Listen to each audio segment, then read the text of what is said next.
Nah, saudaraku yang dikasih oleh Tuhan, ya beberapa minggu yang lalu, ya saya pernah menyampaikan suatu firman mengenai persekutuan, saudaraku ya. Ini mungkin ada suatu kelanjutannya, saudara. Ya, persekutuan kita dengan Kristus, saudaraku ya, itu bukan suatu belum akan terjadi, saudara. Tapi semuanya fakta yang telah tercapai, ya, saudara. Kenapa? Karena kita ada di dalam Dia, Dia ada di dalam kita, saudara. Ya, sebagaimana saya kemukakan kemarin, saudara, ya, bahwa barang siapa yang menjamah saudara sama dengan menjamah daripada Tuhan Yesus, saudara. Ya, apa yang kita katakan, apa yang kita ucapkan, saudara, itu semuanya datang daripada Dia. Ya. Kalau kita mendoakan orang sakit, kita menumpangkan tangan kepada orang sakit, itu tangan Tuhan Yesus yang menumpangnya, saudara. Saya mau katakan kenapa, saudara, bahwa segala kepenuhan kealahan itu tinggal dalam kehidupan Anda dan saya. Ya, jadi Roh Allah itu bukan sebagian, tinggal dalam kehidupan Anda dan saya. Ya, semuanya, Bapa, Anak, dan Roh Kudus itu tinggal dalam kehidupan Anda dan saya. Ini sesuatu yang kita dia bisa tampung dengan pikiran kita, saudara. Yang hanya kita tangkap dengan mata iman kita. Hanya kita percaya, saudara. Ya. Kadang-kadang dalam kekristenan ini, saudara, dulu saya nggak bisa begitu untuk memahami, tapi hari-hari ini Tuhan terus bukakan kepada kita, saudara, bahwa sesungguhnya Anda dan saya itu betul-betul segambar dengan Tuhan, dan Roh Allah itu tinggal dalam kehidupan Anda dan saya. Ya. Nah, hari ini saya mau memberitakan suatu kebenaran firman Tuhan. Coba tayangin, percaya dan bertindak, saudara.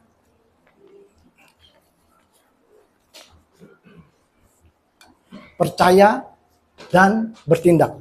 Nah, saudara, persekutuan kita dengan Tuhan sama, saudara, kalau kita suatu keluarga, saudara. Ya, kita punya istri, punya anak-anak, saudara. Kalau kita lihat hari-hari ini, saudara, begitu banyak dalam keluarga yang kelihatannya masih oke, saudara. Ke gereja masih sama-sama, ya, melayani masih sama-sama, saudara. Tapi sebetulnya di dalam menjalani kehidupan suami istri, anak-anak, itu terus tidak ada persekutuan lagi, saudara. Ya, kita lihat di mana kalau lihat bagaimana seorang hamba Tuhan dia bisa menganiaya istrinya, bisa menganiaya anak-anaknya, saudaraku. Anak-anaknya bisa berbuat jahat kepada orang tuanya, saudara, dan sebagainya. Kelihatan oke-oke dalam keluarga. Tapi di dalam menjalankan kehidupannya tidak ada persekutuan antara satu dengan yang lain, saudara. Apalagi di hari-hari akhir ini kita lihat begitu banyak tekanan-tekanan yang dari dunia yang masuk, saudara. Ini maaf, ini bukan di luar, tapi di kalangan orang-orang yang percaya. Tapi tidak ada di sini, saudara. Amin. Saya banyak melihat, saudaraku, kelihatannya oke, tapi di dalam keluarganya, saudaraku. Waduh. Saudara. Maka kadang-kadang kita sulit untuk membedakan, saudaraku. Ya. Kalau kita lihat di gereja semuanya seperti kita, seperti malaikat oke-oke saja. Itu tidak berlaku buat orang lain, tapi buat kita sendiri.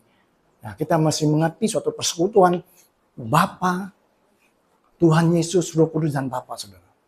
Amin. Nah, kita mau lihat di mana Tuhan Yesus dia bersekutu terus bersama dengan Bapa. Dia intim dengan Bapa karena dia tahu bahwa segala sesuatu yang dapat dia lakukan itu semuanya bersumber daripada Bapa. Dan hari ini kita mesti mempelajari, saudaraku. Apapun yang kita miliki, apapun yang dapat kita lakukan, itu semuanya itu bersumber daripada Tuhan Yesus. Untuk itu Tuhan mau Anda dan saya kita terus untuk bersekutu dengan Dia. Amin. Sebagaimana Dia selalu terhubung dengan Bapa. Dan hari-hari ini, saudara, kita masih serius, saudara. Kenapa saya katakan setiap hamba Tuhan yang di mimbar, dia berbicara hari-hari ini bukan lagi kita untuk bersantai. Nah, kita masih bangkit, saudara. Terutama kita bersekutukan kita dengan Tuhan. Tadi pagi Marcella bilang, Pak, itu Amerika sudah serang Iran, katanya. Nah, saudara, hanya masalah kecil, saudara. Hanya serang Iran.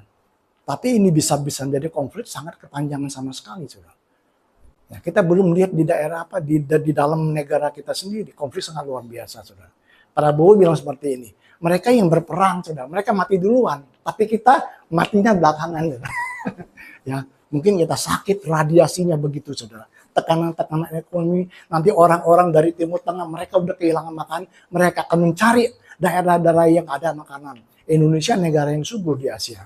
Mereka akan berbondong-bondong datang ke tempat kita, saudara. Hanya satu, kita menerima atau menolak mereka, saudara. Ya. Jadi hari ini, saudara, kita lihat bencana alam, saudara. Sakit penyakit, lihat kejahatan di mana-mana, saudara. Ini sesuatu yang mohon kita nggak boleh santai-santai lagi. Kita mesti sungguh-sungguh, saudara. Kalau enggak, kita akan ditarik, saudara. Kita akan ditarik dan kita akan terlena dengan masalah-masalah yang kita hadapi. Sehingga kita lupa apa yang Tuhan janjikan, saudara. Sehingga kita menjadi pasif. Kita tidak pernah bertindak. Kita hanya menunggu. Oh Tuhan begini ya. Oh saya begini ya. Oh saya begitu ya, saudara. Padahal yang menentukan kita untuk menerima dan hidup di dalam kasih karunia Tuhan, nggak ada orang lain, Anda sendiri. Kita yang bisa membuat kasih karunia itu terjadi atau tidak terjadi dalam kehidupan Anda dan saya. Nggak ada siapapun, nggak ada orang lain, saudara. Amin. Nah kita mau belajar, ini firmannya saudaraku ya, sering kali kita dengar, Yesus berjalan di atas air, saudara. Sering kita dengar. Ya, coba Matius 14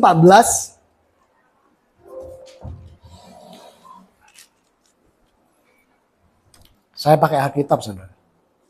Pak Bagus bilang dia mau ajar kita mengenai AI. Nanti pakai orang, saudara. Bapak-bapak kita mesti siap, saudara. Saya kadang-kadang mati komputer, mati laptop juga bingung, saudara. Tapi kita mesti belajar, saudara. Ya, bukan berarti kita tidak mau. Ya. Matius 14 ayat 22. Ya, saya bacakan di sini ayat 22 sampai ke 32, 33, tapi kita bertahap, saudara ya.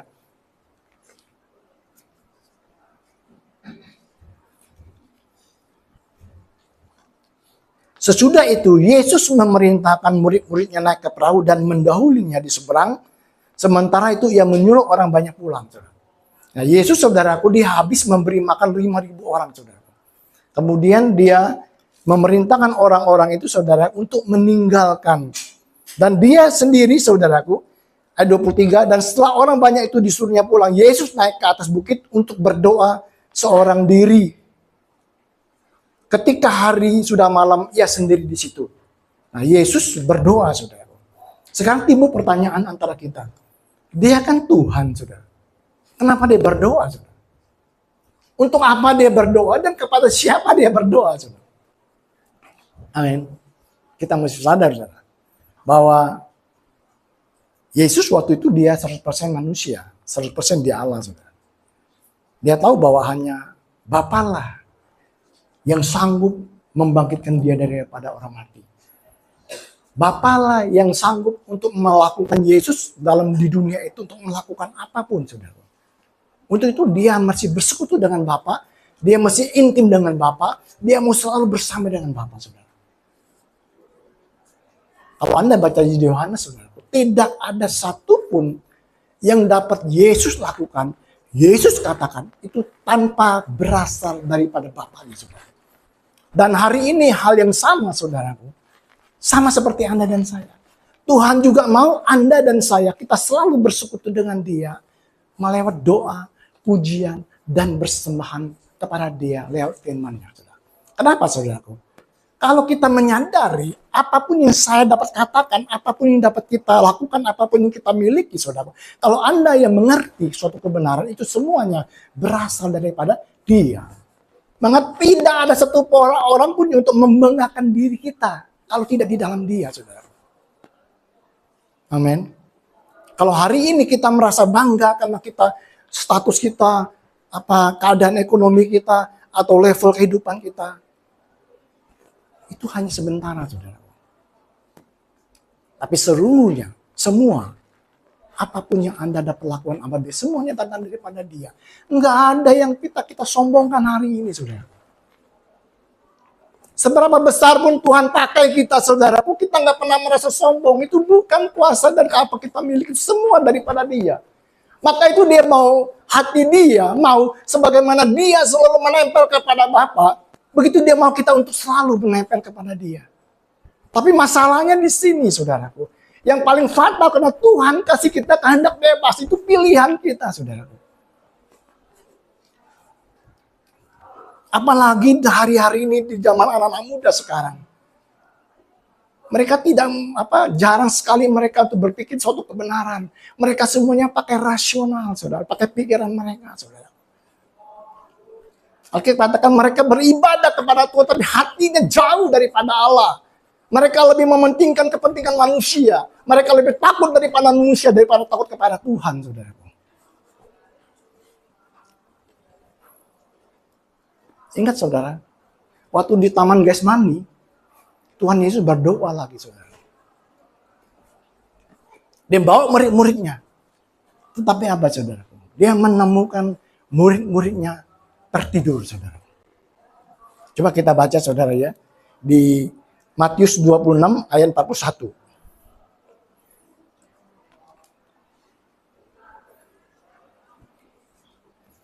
Berjaga-jaga dan berdoalah supaya kamu jangan jatuh ke dalam percobaan. Roh memang pedut, tapi daging ada lemah.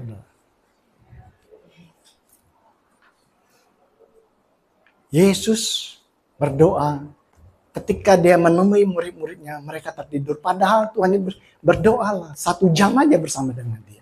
Tapi mereka tertidur. Alkitab jelas katakan bahwa roh memang penurut, tapi daging lemah, saudara. Nah, ketika Anda terhubung dengan Tuhan, ketika kita berdoa, bersekutu dengan Dia, saudaraku, kita mematikan daging, saudaraku. Kita membangkitkan manusia batinia kita, saudaraku. Kenapa saya katakan ini, saudaraku? Daging, saudaraku, dia tidak akan pernah untuk menolak apa yang dunia tawarkan, saudaraku. Dia mudah kompromi, saudaraku. Nah, bayangin, saudaraku, kalau jiwa kita, daging kita, saudaraku, kita dikuasai oleh keadaan-keadaan dunia hari-hari ini, saudaraku. Sampai ada, saudaraku, orang yang sering nonton drama Cina, saudaraku. Kenapa? Karena di film drama Cina itu biasa suaminya itu pengusaha besar, saudaraku. Mencoba menjadi anak orang, menjadi orang miskin, saudaraku. Dia nggak percaya bahwa suaminya itu orang sederhana, orang nggak punya, saudaraku. Dia tetap percaya kepada bahwa suaminya itu orang kaya raya. Kenapa? Karena dia nonton daripada film tersebut mempengaruhi jiwanya. Oh, ini pura-pura jadi orang miskin, saudaraku. Grace Tech Singapura, saudaraku. Banyak orang, saudaraku. Dibilang apa? Kaya, orang kaya kawin orang miskin, saudara. Saya punya teman, saudara.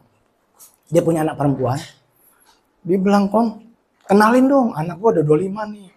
Lu cari orang yang di gereja, orang yang baik, yang takut akan Tuhan, yang kaya raya. Itu semuanya ada di sinetron. Betul nggak, saudara? Gereja sinetron, orang kaya kami orang miskin. Biasa orang kaya itu cari orang kaya, saudara. Tapi kalau orang kaya, orang ganteng, kawin sama orang jelek, saudara. Mestinya, saudara. Tapi kalau orang ganteng, orang jelek, kawin sama siapa, saudara? Nggak mungkin orang jelek kawin sama orang jelek, saudara. Kita nggak tahu itu jodoh dari Tuhan, saudara. Kalau dipikirin kita mau juga, saudara. Tapi pemerintah sudah bikin galakan undang-undang mau diterbitin, saudara. Orang kaya mesti kawin orang miskin, saudara. Supaya ada keseimbangan, saudara. Orang tinggi kawin dengan orang yang pendek supaya keturunannya tadi setengah-setengah, saudara. Itulah ya. Saya khotbah sampai mana tadi tuh? Lupa.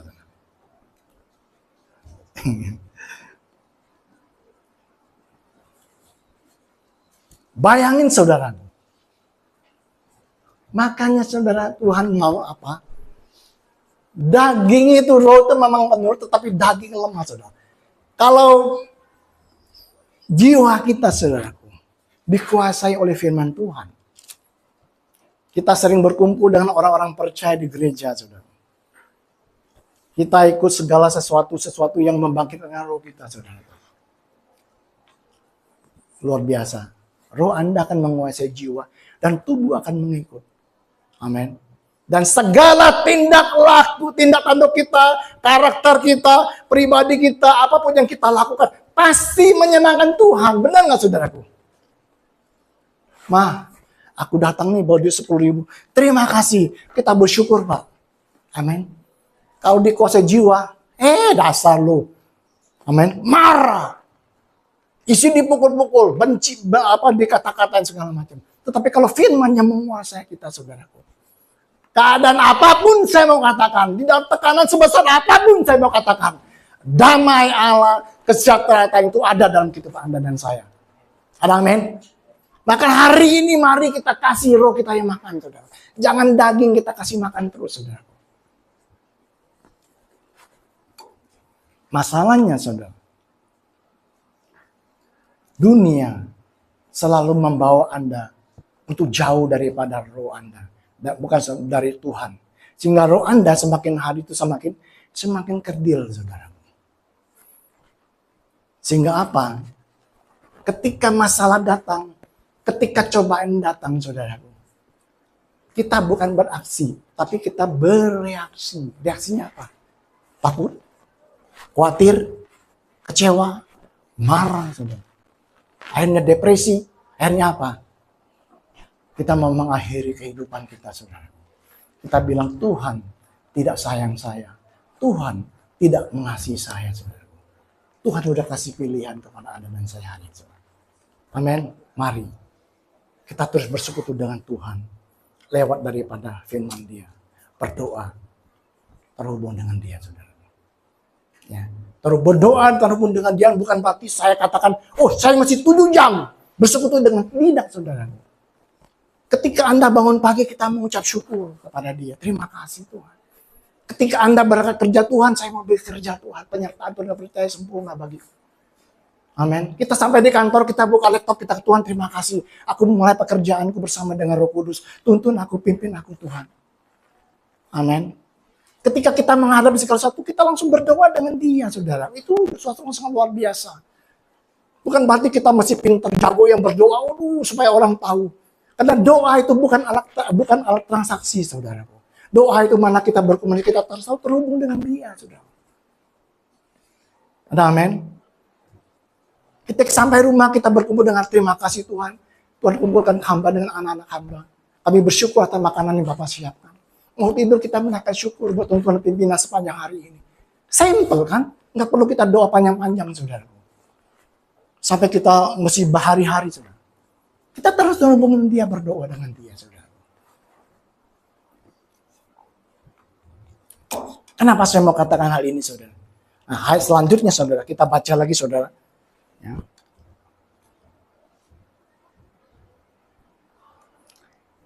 Ayat tadi kembali ke itu ya. Yesus berjalan di atas air, saudara. Ayat ke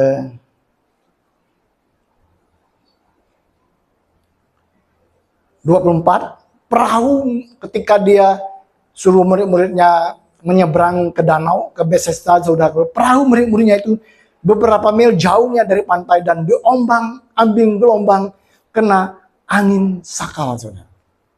Ya. Kira-kira jam 3 malam datanglah Yesus kepada mereka. Mereka berjalan, Yesus berjalan di atas air, saudara. Satu firman Tuhan di 1 Yohanes 5 ayat 19.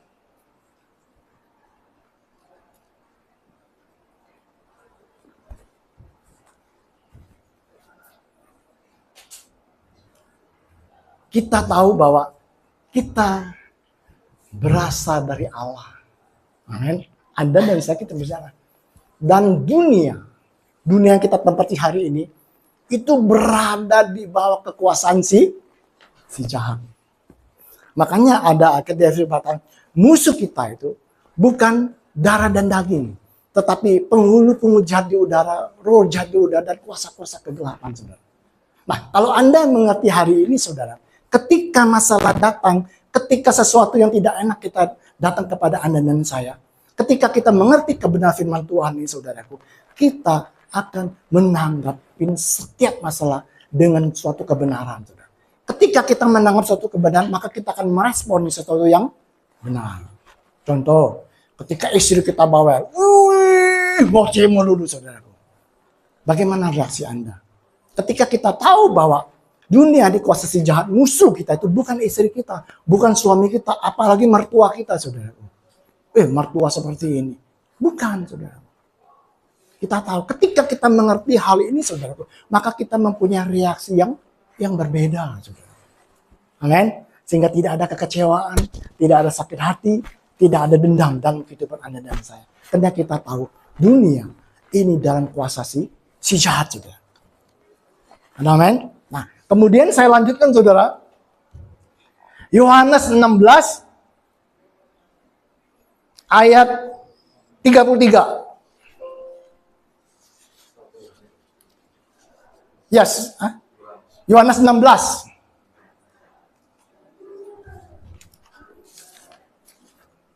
Yohanes 16 ayat 33. Semuanya itu kukatakan kepadamu supaya kamu peroleh damai sejahtera dalam aku. Dalam dunia kamu menderita penganiayaan, tetapi kuatkan hatimu, aku telah mengalahkan dunia.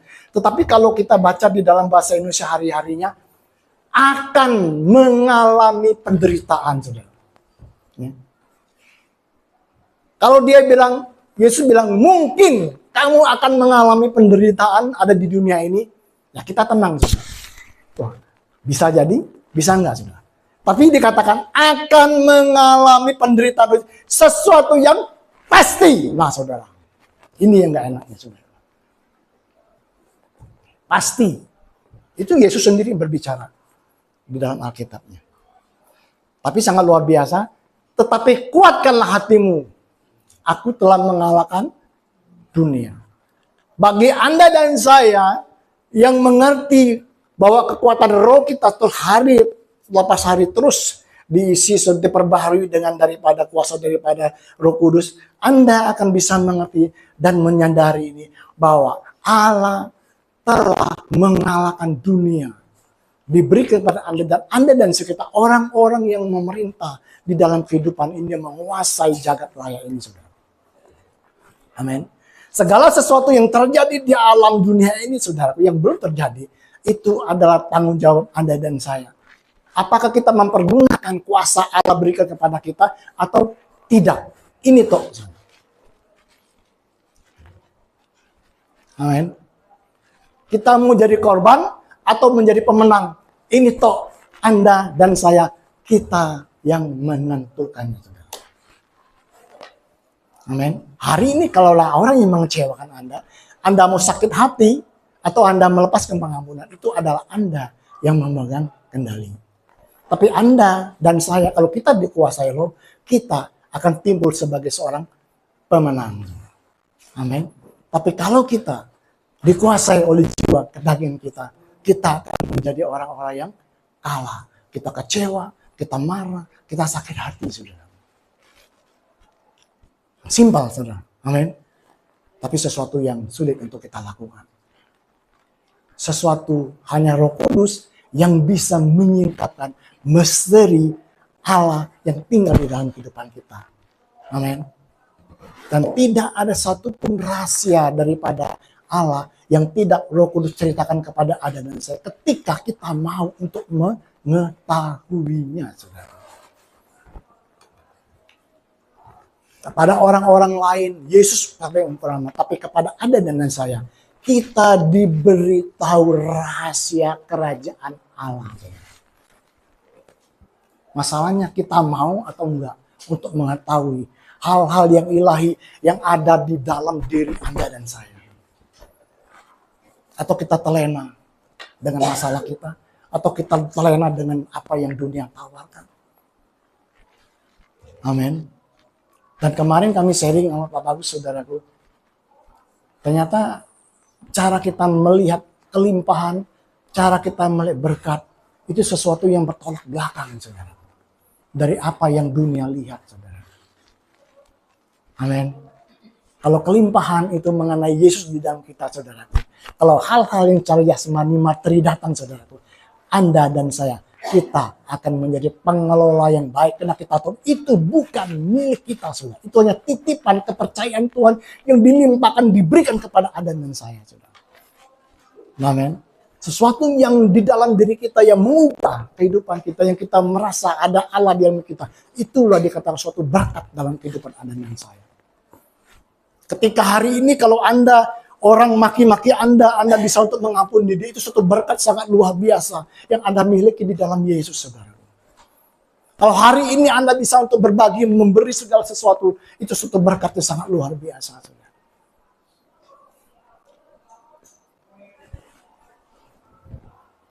Kalau kita masih bisa bernapas di pagi hari, itu suatu berkat sangat luar biasa.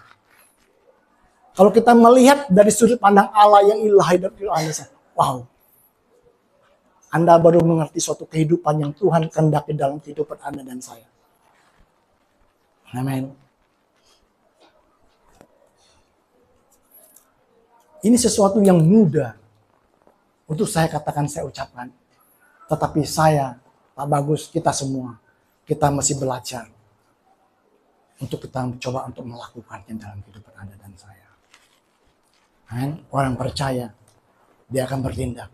Dia akan bertindak sesuai dengan apa yang dia percayai, saudara. Kalau hari ini kita yakin dan percaya bahwa kita berjalan di dalam suatu iman kita kepada dia, kita masih datang ke gereja, saudara. Kenapa? Karena di gereja itu kita menguatkan kita untuk berjalan dalam iman kita kepada dia. Kita masih berkumpul dengan orang-orang percaya, saudara. Kita masih membaca firman Tuhan, kita masih bersekutu dengan dia. Jadi kita ke gereja bukan untuk kita mencari berkat, supaya kita diberkati, bukan seperti itu, saudara.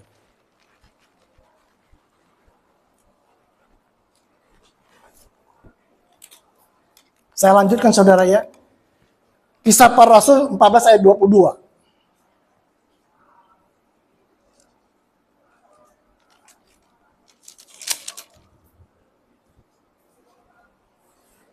Di tempat itu mereka menguatkan hati murid-murid itu dan menasihati mereka supaya mereka bertekun di dalam iman. Bertekun di dalam iman itu sungguh percaya, tidak, di dalam iman, dan mengatakan bahwa untuk masuk ke dalam kerajaan Allah kita harus mengalami banyak sengsara. Makanya waktu Rasul Paulus meninggalkan Efesus, saudaraku, dia tidak mengadakan seminar dalam keuangan. Dia tidak untuk mengumpulkan uang-uang, saudaraku, untuk kehidupan. Tidak, saudara. Ketika dia meninggalkan jemaat Efesus, dikata seperti ini. Anak, kuasa kasih karunia lewat firman yang diberikan kepada jemaatnya. Kenapa? Karena firman itulah yang akan memberi mereka kehidupan, saudaraku. Amin. Kalau ada orang malam kesusahan hari ini, saudara, kita bantu dia. Besok kita bantu dia, saudara. Dan seterusnya. Tapi kalau kita kasih dia firman, ada kekuatan roh di dalam dia, membangkitkan dia, saudara. Untuk dia memperoleh apa yang Tuhan sediakan dalam kehidupan dia, saudara. Amin. Coba Anda mulai renungkan hari ini. Ketika kita hidup di dalam firman. Dan hari ini, saudara, tidak bisa menentukan keadaan kita. Dunia boleh bergejolak, saudara, tapi kebutuhan hidup kita hanya di dalam dia, saudara. Mau saham merah kayak, saham hijau kayak, saudaraku, dolar 20.000 kayak, tapi kita percaya Allah memenuhi kebutuhanku melalui kekayaan dan kemuliaan dalam ke Yesus Tuhan. Segala perkara dapat aku tanggung bersama dengan dia selalu memberi aku kekuatan, saudara. Apa yang tidak pernah aku lihat, aku dengar dan timbul dalam hatiku itu disediakan. Hal-hal yang ilahi disediakan kepada Anda dan saya. Sehari lepas hari membuat kita hari semakin kuat di hadapan Tuhan. Amin. Bahkan dia sanggup memberi melebihi dari apa yang kita doakan dan kita pikirkan. Itu dan kuasanya ada di dalam diri Anda dan saya. Bukan dari luar, saudara. Anda yang menentukan hari ini dengan kuasa yang ada di dalam diri kita. Kita mau datang kepada dia, saudaraku. Dan keterbatasan kita, atau kita datang dengan kepenuhan kepercayaan kita kepada dia. Bahwa kita hidup di dalam kelimpahan bersama dengan dia. Dalam segala aspek kehidupan Anda dan saya. Dan dia yang menentukan hari ini, saudaraku. Anda sendiri. Karena rohnya ada dalam kehidupan Anda dan saya. Amin. Nah, saya lanjutkan lagi, saudara. Kayaknya bisa panjang nih, saudara.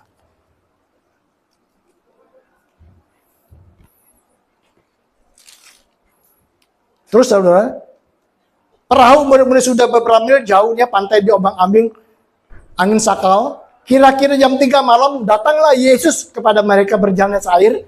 Ketika murid-muridnya melihat dia berjalan di atas air, mereka terkejut dan berseru, "Itu hantu!" Lalu ia berteriak karena takut, saudara.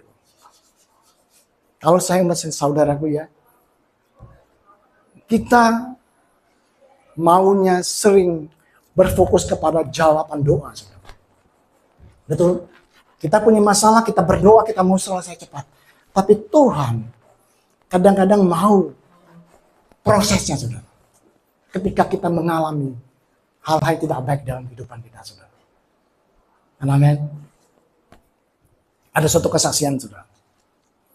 Beberapa minggu yang lalu, saudaraku, sekitar jam 5, saudara, anak saya Parsela, dia telepon saya. Dia bilang, "Pak, tangan saya kesemutan lagi, saudara."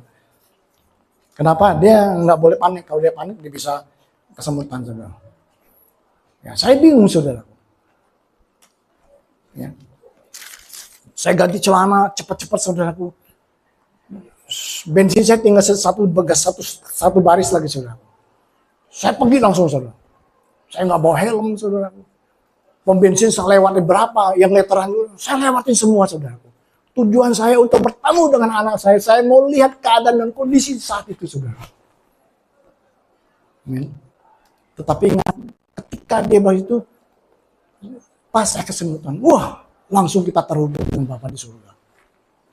Kita berdoa, berbahasa roh. Amin. Singkat cerita, sampai ke sana, saudaraku, dia udah nggak kebas lagi.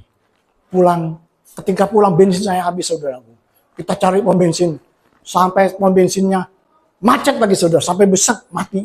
Anda tahu kalau motor kita habis bensin, dia akan ngadat gedut, saudara. Dan sepanjang jalan kami jalan pulang rumah, saudaraku. Mati sebenarnya.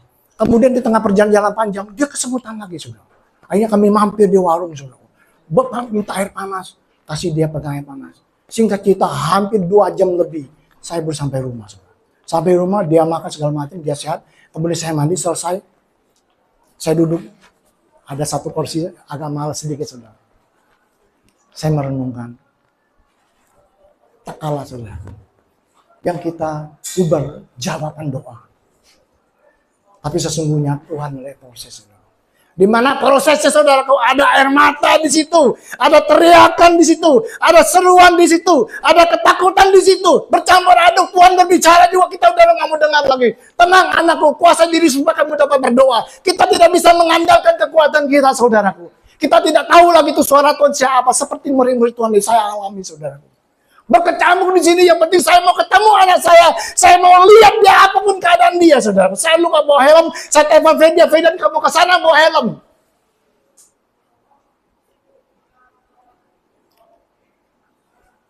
Amin. Tuhan kadang perlu prosesnya itu. Dia bilang, aku selalu bersama dengan engkau. Sama dengan murid-murid Tuhan itu hantu. Dia teriak-teriak, saudara. Jangan, bukan aku, Tuhan bilang. Ketika kita panik. Ya benar-benar panik seperti saya alami, saudara. Tapi ketika kami duduk, benar Tuhan. Kadang kami butuh jawaban doanya. Kami mau ketika kami berdoa, Tuhan jawab. Tapi prosesnya Tuhan lebih mengutamakan. Lebih dari mata bahwa aku ada bersama dengan engkau. Aku tidak pernah meninggalkan engkau. Aku ada bersama dengan engkau. Amin.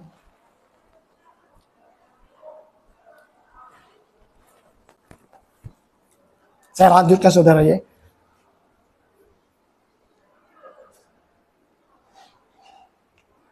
Tetapi segera Yesus berkata kepada mereka, "Tenanglah, aku ini, jangan takut." Lalu Petrus bersama dan menjawab dia, "Tuhan, apabila engkau itu suruh aku datang kepadamu, berjalanlah di atas air." Kata Yesus, "Datanglah." Maka Petrus turun dari perahu dan berjalan di atas air dan mendapatkan Yesus. Sangat luar biasa. Setiap perkataan Tuhan penuh dengan kuasa, saudara. Ketika Petrus berkata, itu Tuhan, ya, izinkan aku datang. Tuhan bilang, datanglah. Maka Petrus mulai melangkah. Ketika dia melangkah, dia berjalan di atas air. Saudara.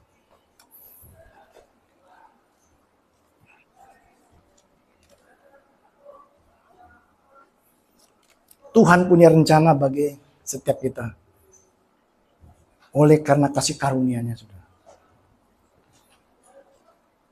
Bukan berdasarkan perbuatan kita. Meskipun kita tidak layak untuk mendapatkan tujuan hidup yang Allah berikan, tapi kita harus bekerja sama dengan rencana Allah itu, saudara. Tapi kita harus bekerja sama dengan rencana Allah. Ada hal-hal yang dapat kita lakukan yang akan menghalangi atau menghentikan terjadi dalam kehidupan kita, saudara. Amin.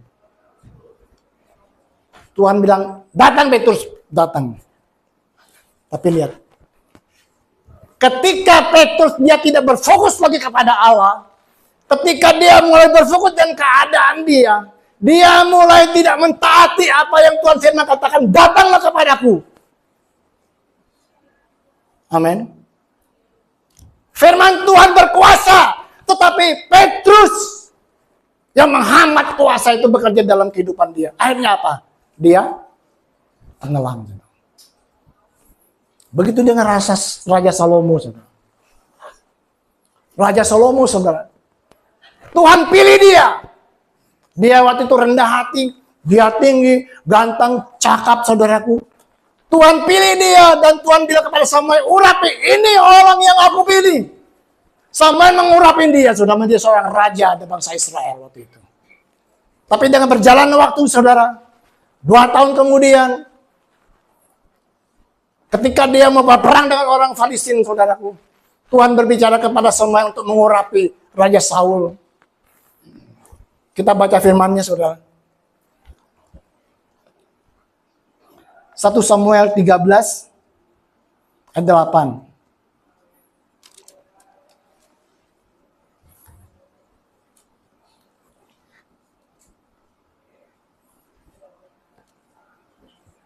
Ia menunggu 7 hari lamanya sampai waktu yang ditentukan Samuel.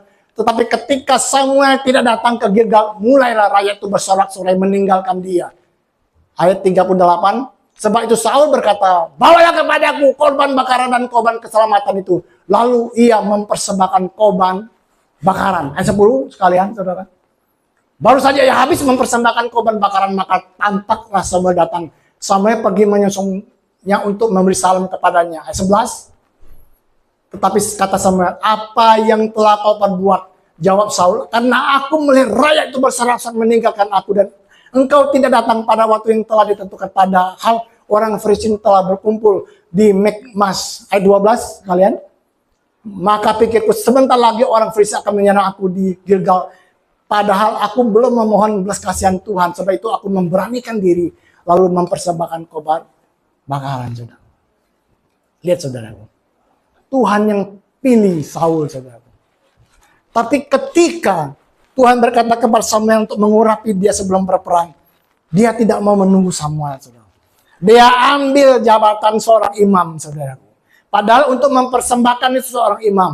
Dia sebagai presiden, sebagai raja, orang eksekutif, tapi dia mengambil tanggung jawab sebagai seorang imam. Akhirnya apa? Dia melakukannya, saudara.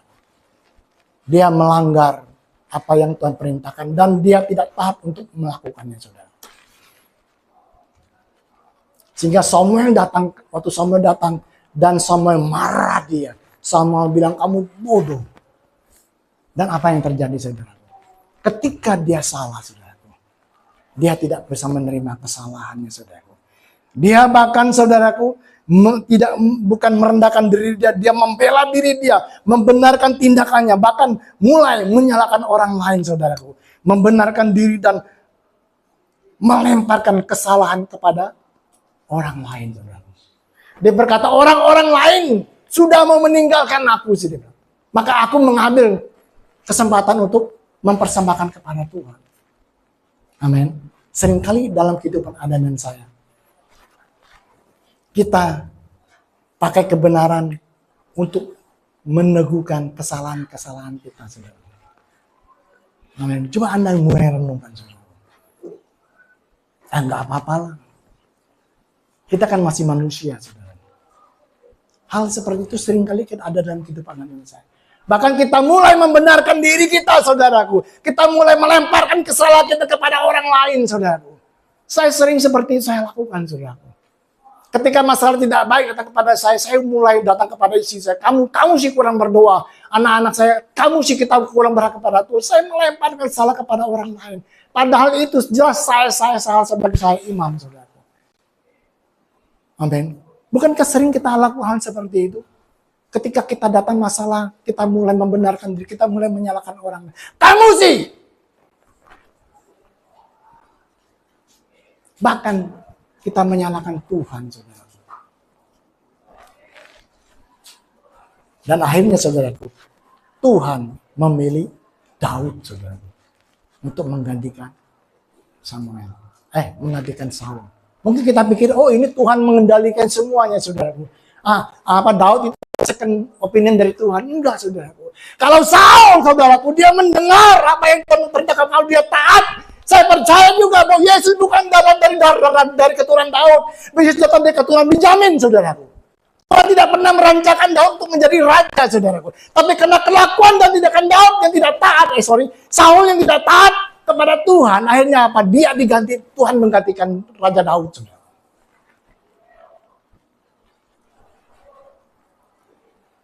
Ketika Daud bersalah, saudaraku, sehingga ada sesuatu 7.000 orang Israel meninggal, dia datang kepada Tuhan, dia merendahkan diri, dia bilang, Tuhan itu salah saya, ampuni saya, bahkan kutukan semua keluargaku. Daud, saudaraku, dia bukan orang yang tidak pernah melanggar dosa, saudara. Tapi setiap kesalahan dosa dilakukan, dia tidak pernah menyalahkan orang lain. Dia merendahkan diri kepada, dia minta ampun kepada Tuhan, saudara. Maka dia ketahui orang yang berkenan di hadapan Tuhan.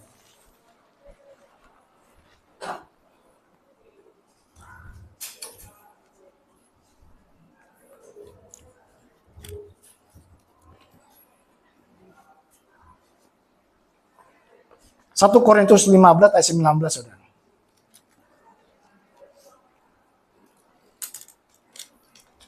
Rasul Paulus tahu hal ini, saudara.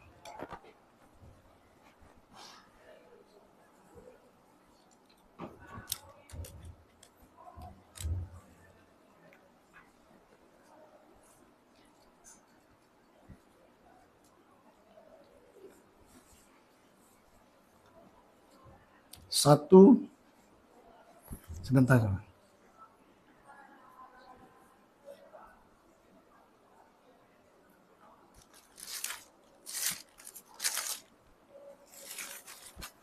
Bukan 1:19 itu.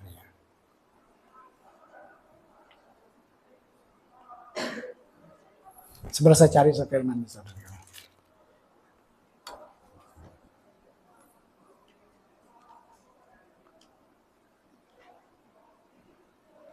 Satu Korintus 15, coba sebentar.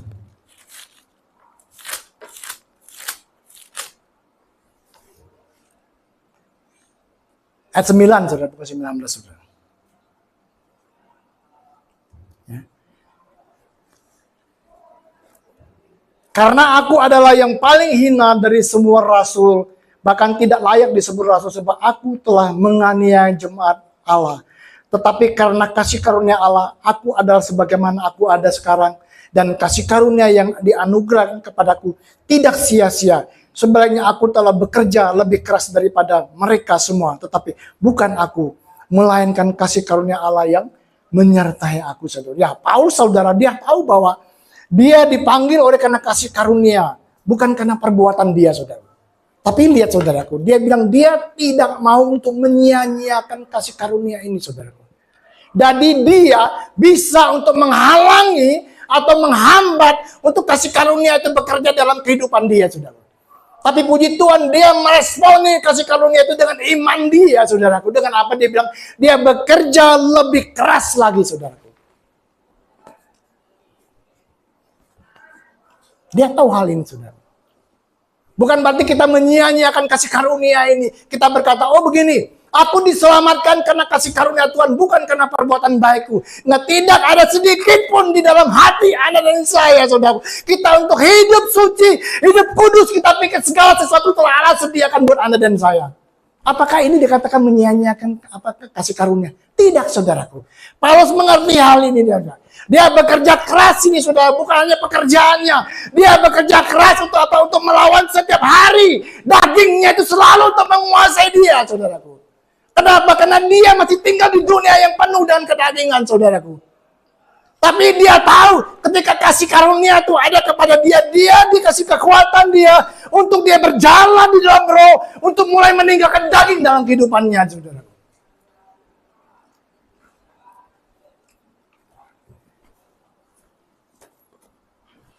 Apalagi kita, saudara, kalau kita udah dalam tekanan, saudaraku, itu belang kita ketahuan, kelihatan sekali. Tapi Yesus ketika dia tertekan, dia bilang, Bapa jadilah kehendakmu, bukan kehendakku. Nggak usah jauh-jauh, saudara, ketika Anda di jalan, saudaraku. Ketika Anda dipepet, ketika Anda benar, saudaraku. Kita buka kaca langsung, wah. Itu ketahuan belangnya. Ketika kita mengalami masalah dalam keluarga rumah tangga kita, itu ketahuan belang kita. Uring-uring enggak, menyalahkan orang lain atau enggak, saudaraku. Tapi itu ada pada kita semua. Tapi kita nggak mau menyerah, kita mau belajar seperti Rasul Paulus. Dia bekerja keras, saudaraku.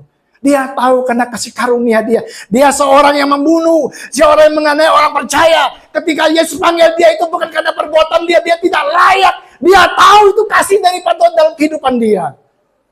Maka dia bilang itu hyper grace, kasihnya sangat luar biasa. Semakin aku banyak dosanya, semakin kasih Allah itu melimpah dalam kehidupanku, saudara.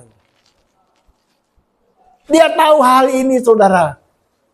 Maka dia bekerja keras dalam segala aspek kehidupan. Supaya apa? Supaya Yesus semakin besar dan dia semakin kecil, saudara.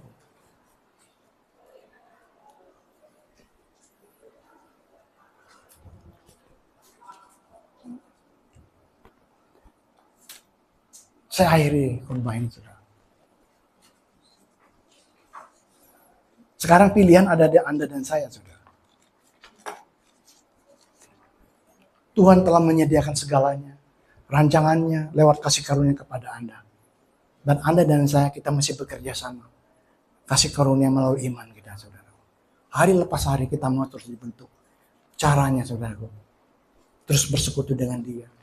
Lewat doa, pujian, penyembahan di hadapan dia, saudara. Luangkan ke waktu-waktu Anda, saudara. Amin. Ketika kita mulai buka Instagram, saudara. Kita mulai buka TikTok, saudaraku. Buka AI dan segala sesuatu, saudaraku. 2 jam kita lewati hanya begitu saja, saudara. Dengan kepala yang berat, dengan mata yang berkunang-kunang, saudaraku. Tapi 10 menit, 20 menit, setengah jam kita bersekutu dengan dia. Kita nangis, saudaraku. Kita tertawa, kita berkecak-cak dengan dia. Ada kekuatan yang ekstra yang dalam diri Anda, saudaraku. Yang bawa kita untuk mengenal siapa pribadi kita dan apa yang kita miliki di dalam dia, saudara. Ada amin. Mulai hari ini, saudara. Saya mau katakan, saya udah berbicara kepada anak saya untuk kami selalu misbah keluarga. Dan saya mulai latih mereka untuk mulai mendengar suara Tuhan. Ketika kami tidak berbicara, saudaraku, ada yang kikik, ada yang ketawa, ada yang buang angin dan segala macamnya, saudaraku. Tapi mulai belajar, saudara. Tuntun keluarga Anda sebagai imam-imam dan keluarga Anda. Hari-hari ini ke depan tidak semakin membaik, saudara. Amin. Pemerintah bisa menutupi dengan memberi BTL. Nanti akan keluar 300-500 ribu. Dikasih jutaan orang MPR untuk menutupi. Supaya tidak ada gejolak. Tapi inflasi naik sangat luar biasa, saudara. 2 juta juga itu belum cukup untuk menutupinya, saudara. Amin. Anda boleh lihat hari ini. Sebagai pengusaha, saya Tanah Abang, saudara. Hari ini saya belum pernah mengalami hal seperti ini, saudara. Tanah Abang itu saya berjalan dari blok ke blok, hanya saya sendiri, saudara. Orang bilang, kok belanja kok. Saya mau ngorder kemana? Mau ngorder sama siapa, saudara? Amin. Tapi hari ini saya lihat semua dalam pemeliharaan Tuhan. Amin. Karena dia sanggup untuk menyatakan sesuatu apa yang tidak baik menjadi baik. Dia sanggup memulih, mengangkat Anda dan sedang caranya yang ajaib. Jangan batasin Tuhan. Karena dia ada di dalam kehidupan Anda dan saya. Dia selalu bekerja atas kehidupan Anda. Selalu mendatangkan kebaikan bagi Anda dan saya. Amin. Kita lihat bencana alam, kejahatan di mana-mana, saudara. Bahkan nggak mungkin, tapi itu terjadi. Amin. Seorang keluarga, kepala keluarga memperkosa anaknya, membunuh istrinya. Aduh, kacau di dunia ini. Kita dengar di mana-mana, saudara. Tapi Tuhan hari ini mengajar anak saya, mari seperti dia, selalu terhubung dengan Bapaknya di surga. Dia itu mengharapkan kita selalu terhubung kepada dia. Amin. Terbukti, saudara. Ketika masalah itu datang, cobaan itu datang, saudara. Tidak satupun murid-murid bersama dengan Yesus. Mereka meninggalkan Yesus, saudara. Tapi Yesus yang berdoa, dia diberi kekuatan oleh Bapa untuk dia menghadapinya, saudara. Amin. Maka Yesus bilang, berjaga-jaga dan berdoalah. Roh itu penurut, daging itu lemah. Tuhan tahu bahwa bukan hanya dia yang akan mengalami pencobaan, tapi murid-muridnya juga akan mengalami. Dia juga tahu bukan hanya Yesus yang mengalami pencobaan, tapi dia tahu Anda dan saya akan mengalami yang sama. Tapi kita bersyukur, dia imam besar yang agung, yang bukan tidak tahu kelemahan-kelemahan Anda dan saya. Amin. Dia menjadi manusia yang lemah, agar dia tahu kelemahan Anda dan saya, dan dia bisa untuk menolong Anda dan saya. Wow, sangat luar biasa. Maka dikatakan pencobaan-pencobaan yang kita hadapi, pencobaan yang biasa, yang tidak akan melebihi daripada kekuatan Anda dan saya. Dia tidak akan pernah membawa di suatu percobaan tanpa dia mengarunia kekuatan kepada Anda dan saya untuk kita menghadapinya, saudara. Kuasa, otoritas ada pada Anda dan saya hari ini, saudara. Amin. Mari kita jalani bersama dengan dia. Sebagaimana Yesus ada, kita